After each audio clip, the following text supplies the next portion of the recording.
నిండుకుండ కాదు కనుక తొణుకుతుందది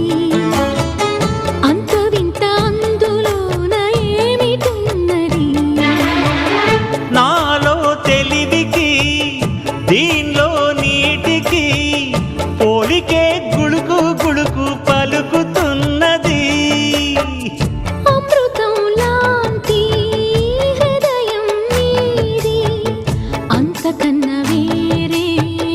వరమేది అది తెలిసి కూడా కసురుతుంటే నేరమెవరిది కోపం వస్తే మండుటెండ మనసు మాత్రం వెండి కొండ